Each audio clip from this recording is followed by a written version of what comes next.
Hello friends, welcome to my YouTube channel. आज मैं आपनालोকক जनाम जे लाख लाख महिलार एकाउंटत 10,000 टका सोमाब।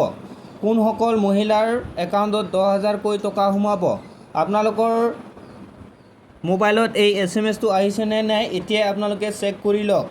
লগতে জনাব বিচাৰিছোঁ আত্মনিৰ্ভৰশীল আঁচনিৰ যি টকা সেই টকাটো কিমানকৈ দিব আৰু কিমানজনক দিব আৰু PM কিষাণ সন্মান নিধিৰ যি 17 নং কিস্তি সেই 17 নং কিস্তিটো এই সপ্তাহত দিবনে মাহৰ শেষত দিব সম্পূৰ্ণ তথ্য আপোনালোকক জনাম। সেয়ে সম্পূৰ্ণ ভিডিওটো শেষলৈকে চাব লাগিব, তেতিয়াহে আপোনালোকে সম্পূৰ্ণ তথ্য বুজি পাব। আপোনালোকক জনাব বিচাৰিছোঁ যদি মোৰ চেনেলটো এতিয়ালৈকে নতুনকৈ চাই আছে তেতিয়াহ'লে আপোনালোকে লাইক শ্বেয়াৰ কমেণ্ট কৰি ছাবস্ক্ৰাইব কৰি ল'ব। লগতে বেল আইকনটো বজাই ৰাখিব যাতে মই দিয়া ভিডিও সম্পূৰ্ণ ভিডিও আপোনালোকে চাব পাৰে। প্ৰথমতে আপোনালোকক জনাব বিচাৰিছোঁ আত্মনিৰ্ভৰশীল আঁচনিৰ যি 2 লাখ টকাকৈ দিম বুলি চৰকাৰে ঘোষণা কৰিছিলে। 1 লাখ টকাকৈ 30,000 যুৱক যুৱতীকহে এই টকা প্ৰথমতে প্ৰদান কৰিব। 30,000 যুৱক যুৱতীকহে 1 লাখ টকাকৈ দিব। 2 লাখ টকাকৈ দিয়াৰ কথা আছিলে, কিন্তু 1 লাখ টকাকৈ দিয়া হ'ব প্ৰথম কিস্তিত বুলি কৈছে। এতিয়া মই আপোনালোকক জনাব বিচাৰিছোঁ যি আত্মনিৰ্ভৰ আঁচনিৰ যি টকা সেই টকা দিবৰ কাৰণে 30,000 যুৱক যুৱতীক চিলেক্ট কৰিছে। সেই চিলেক্ট কৰা অনুযায়ী 30,000 যুৱক যুৱতীক 1 লাখ টকাকৈ দিব। লগতে জনাব বিচাৰিছোঁ যিসকল মহিলাৰ এই মেছেজটো ইতিমধ্যে আপোনালোকৰ মোবাইলত আহিল সেইসকল মহিলাই 10,000 টকা লাভ কৰিব, কিন্তু এই টকাটো কেতিয়া লাভ কৰিব এতিয়ালৈকে ইয়াৰ কোনো ডেট ফিক্স কৰা নাই। সেয়েহে আপোনালোকে নিশ্চিত থাকক যিসকলৰ এই মেছেজটো আহিছে তেওঁলোকে এই যি টকা 10,000 টকাটো সেই টকাটো লাভ কৰিব। আৰু আপোনালোকক জনাব বিচাৰিছোঁ PM কিষাণ সন্মান নিধিৰ যি 17 নং কিস্তি সেই 17 নং কিস্তিটো আপোনালোকৰ জুন মাহৰ শেষত পাব। আপোনালোকে 26 তাৰিখৰ ভিতৰত আপোনালোকৰ যি কিস্তি সেই 17 নং কিস্তিটো আপোনালোকে পাই যাব।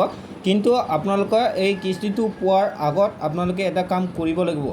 এই কিস্তিটো পোৱাৰ কাৰণে আপোনালোকে এটা কাম কৰিব লাগিব। কামটো হৈছে আপোনালোকৰ যি EKYC আপোনালোকৰ যি EKYCটো কৰি লোৱা আপোনালোকৰ মেণ্ডেটৰী হয়। যদি আপোনালোকে EKYC সম্পূৰ্ণ নকৰে তেতিয়াহ'লে আপোনালোকে এটকাও লাভ নকৰিব। এইটো এটা চৰকাৰৰ বান্ধি দিয়া নিয়ম হৈছে। সেয়েহে আপোনালোকক অনুৰোধ জনাইছোঁ আপোনালোকে যদি এতিয়ালৈকে আপোনালোকৰ যি EKYC যদি কৰা নাই তেতিয়াহ'লে আপোনালোকে আপোনালোকৰ যি EKYCটো আপোনালোকে বায়'মেট্ৰিকভাৱে আপোনালোকে কৰি ল'ব পাৰিব।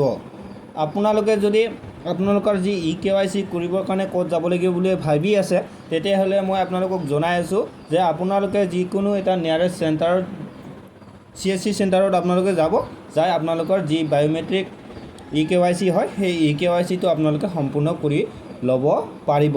সেয়েহে আপোনালোকক অনুৰোধ জনাইছোঁ আপোনালোকৰ যি EKYCটো আপোনালোকে সম্পূৰ্ণ কৰি লওক, তেতিয়াহে আপোনালোকে টকাটো লাভ কৰিব। আগতে আৰু আপোনালোকে যি 17 নম্বৰ কিস্তিৰ পিছত যি টকা পোৱা নাছিলে, যি 16, 15, 14 সেইবোৰ কিস্তি আপোনালোকে পোৱা নাছিলে, সেই কিস্তিটো আপোনালোকে যদি EKYC সম্পূৰ্ণ কৰে তেতিয়াহ'লে আপোনালোকে একেলগে টকাটো পাই যাব। সেয়েহে আপোনালোকে EKYCটো কৰি লওক অতি সোনকালে, কম দিনৰ ভিতৰতে, নহ'লে আপোনালোকে 26 তাৰিখৰ পিছত কৰিলে আপোনালোকে টকাটো হয়তো আপোনালোকৰ একাউণ্টত নাহিব পাৰে। সেয়েহে আপোনালোকে আপোনালোকৰ EKYCটো কৰি ল'ব।